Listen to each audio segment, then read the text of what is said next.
Hello friends, आज का हमारा टॉपिक है हाउ टू बीट प्रोक्रेस्टिनेशन। टाल मटोल की आदत से कैसे बाहर निकलें।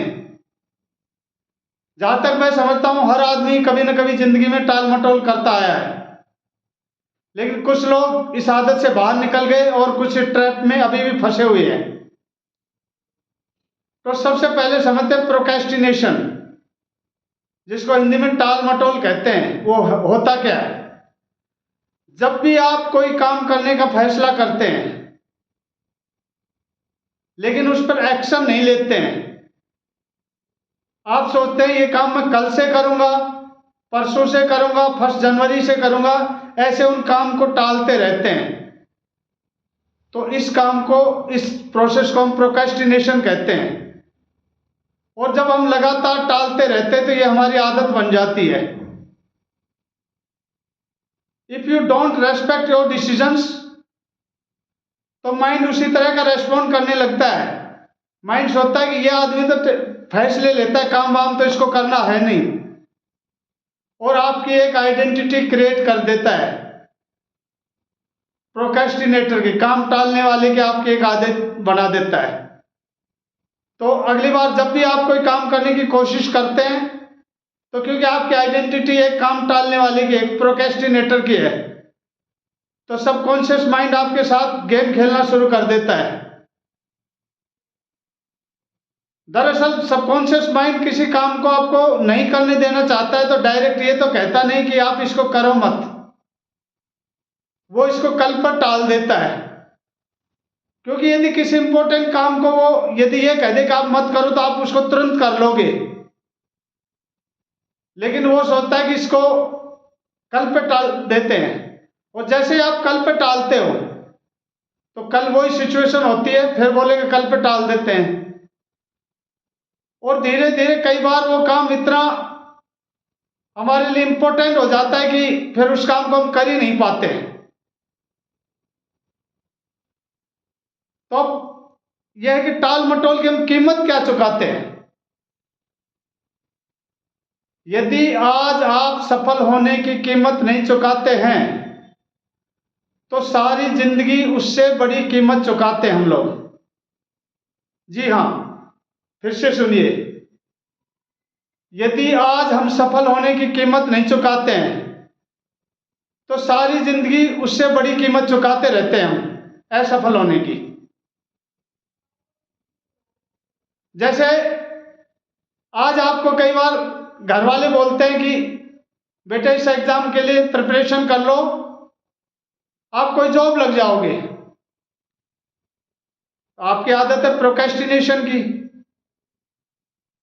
सोचे कल से तैयारी शुरू करेंगे, परसों से करेंगे, और धीरे धीरे वो एग्जाम नजदीक आ जाता है और अल्टीमेटली रिजल्ट वही होता है, आप उस एग्जाम में सफल नहीं होते हैं। यदि आप थोड़ी प्रिपरेशन कर लेते तो उस एग्जाम में सफल हो सकते थे। उस टाइम यदि आपने कीमत चुका दी होती, वो कीमत आप सारी जिंदगी उससे बड़ी कीमत चुकाओगे असफल होके। क्योंकि आपके पास आज कोई जॉब नहीं है तो आपको और कोई काम करना पड़ता है जो आपको पसंद नहीं है। तो फिर यह मैं कहूंगा कि यदि आप आज सफल होने की कीमत नहीं चुकाते हैं तो उससे बड़ी कीमत असफल होने की सारी जिंदगी आप चुकाते रहते हैं। ज्यादातर लोग काम को या एक्शन को पेन से, दर्द से जोड़ देते हैं कि अरे यार काम करना पड़ेगा। और हमारे माइंड की एक आदत है, इट अवॉइड्स पेन, ये पेन को अवॉइड करता है और उन कामों को करना पसंद करता है जिनमें हमें प्लेजर मिलता है, आनंद मिलता है। यदि हम काम करने से पहले कहेंगे अरे ये काम करना पड़ेगा, इसका मतलब हमने हमारे साथ दर्द को एसोसिएटेड कर लिया, दर्द को जोड़ लिया है। और जब आपने दर्द को जोड़ लिया तो आपका माइंड वो काम नहीं करने देगा, क्योंकि वो तो पेन को अवॉइड करता है। यदि आप अपने काम के साथ प्लेजर को जोड़ लेते हो, यदि काम से प्यार करने लग जाते हो, तो आप दुनिया में सबसे सफल इंसान बन सकते हैं। तो आज के बाद किसी भी काम को करने से पहले ये मत सोचना कि अरे मुझे तो बहुत काम करना पड़ेगा, यदि ये बोलोगे तो माइंड आपको वो काम करने ही नहीं देगा। उस काम को आप बड़े प्यार से कहो कि यस, इस काम में मेरी सफलता छुपी हुई है और मुझे ये काम करना चाहिए, तो माइंड आपका साथ देगा। अब हम जानते हैं कि प्रोक्रेस्टिनेशन के कारण क्या है, आदमी काम को क्यों टालता है, टाल मटोल क्यों करता है। सबसे पहला है फियर टू कमिट मिस्टेक, गलती करने का डर। कई बार आदमी कोई काम को इसीलिए शुरू नहीं करता है मेरे से गलती नहीं हो जाए।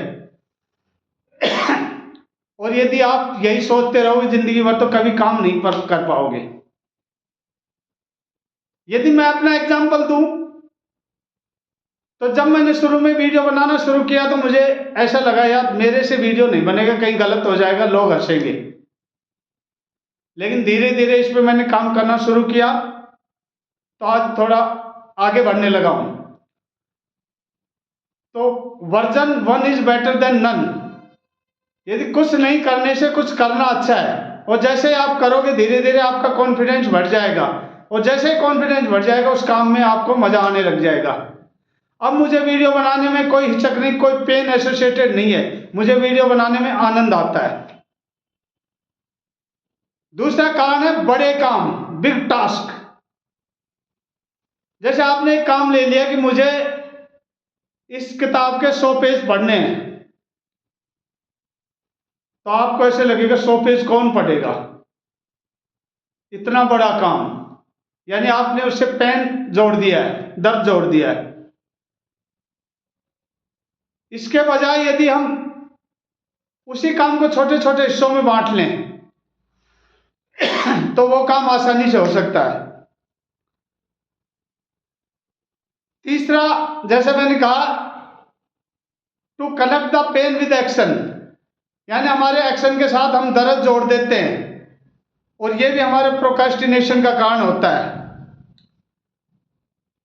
अब आता है कि इस प्रोक्रेस्टिनेशन से हम बाहर कैसे निकलें, क्योंकि जब तक इससे बाहर नहीं निकलोगे आप जिंदगी में प्रोग्रेस नहीं कर सकते। तो सबसे पहला कारण है, जब भी आप कोई काम करते हो और आपका माइंड करता है इसको कल से करें, तो आपको बोलना डू इट नाउ, अभी करना है, अभी करना है, अभी करना है, अभी करना है। और ऐसे यदि आप 10-15 बार बोलते हो तो वो बात आपके माइंड में फिट हो जाती है, माइंड को भी समझ में आ जाती है कि अब ये काम को टालने वाला नहीं है, ये अभी करेगा, और इससे आप मैन ऑफ एक्शन बन जाते हो। दूसरा, जैसे मैंने कहा कि ये आपके साथ एक गेम खेलता है, ये माइंड चाहता है कि आप इस काम को कभी नहीं करें, लेकिन डायरेक्ट नहीं कहता, तो इसलिए कल पे टाल देता है। तो इसके गेम को हमें समझना चाहिए और हमें इसके ट्रैप से बाहर निकल जाना चाहिए। जैसे ये कहता है कल करना है तो अगेन कहो डू इट नाउ, अभी करना है, अभी करना है, अभी करना है, और जैसे ये करोगे इसके ट्रैप से बाहर निकल जाओगे। तीसरा, जैसे मैंने कहा था, बड़े काम को देख के भी हम घबरा जाते हैं और उसको टाल देते हैं। इस काम को हमें छोटे छोटे टुकड़ों में बांट लेना है। फॉर एग्जाम्पल, एक आदमी सोचता है कि कल से मैं एक्सरसाइज शुरू कर रहा हूं और मुझे 100 पुशअप रोज लगाने हैं, 100 पुशअप। अगले दिन उठता है तो वो सोचता 100 पुशअप मेरे से नहीं होगा और उस काम को टाल देता है। लेकिन इसी को यदि ये कहे कि आज मैं 5 पुशअप से शुरू करूंगा और रोज 2-2, 3-3 पुशअप बढ़ाऊंगा, तो आई एम श्योर एक दिन आप 100 पुशअप भी लगाने लग जाओगे। तो आपका कोई भी काम हो, चाहे एक्सरसाइज से लेके हो या कोई बुक पढ़ने का हो, तो जैसे यदि आपको 50 पेज पढ़ने तो रोज आप 2-2, 3-3 पेज पढ़ेंगे तो आसानी से वो काम कर लेंगे। और 50 पेज एक साथ देख के आपको लगेगा कि ये काम मेरे से नहीं होगा और आप उसको टाल दोगे। चौथा, आप इससे प्रोक्रेस्टिनेशन से कैसे बाहर निकले, इसके लिए एक विजुअलाइजेशन टेक्निक। यानी यदि आपकी आइडेंटिटी ये बन चुकी कि आप काम को टालने वाले हैं, तो आप कल्पना करो कि आपका ही एक वर्जन आपके सामने खड़ा हुआ और he is the man of action. वो कभी काम को नहीं टालता है, उसको जो भी काम दिया जाता है उसको तुरंत कर लेता है। और ये आप मन में सोचते रहो और धीरे धीरे देखो कि वो आदमी आपकी तरफ आ रहा है और आप में समा जाता है, यानी आप उस आदमी की हैबिट आपके अंदर आ गई। तो अभी तक आप काम को टालते थे, लेकिन अभी आप भी मैन ऑफ एक्शन बन जाओगे और ये विजुअलाइजेशन कुछ दिन तक करते रहोगे तो आपकी एक नई आइडेंटिटी बन जाएगी। You are the man of action. पहले आप था you are the man of procrastination, अभी आप बन जाओगे मैन ऑफ एक्शन। तो आशा करता हूं ये वीडियो आपको बहुत पसंद आया होगा। कमेंट बॉक्स में आप कम से कम आपकी कोई ऐसी 2 आदत लिखिए जिसको आप टालते आए हैं। Thank you very much.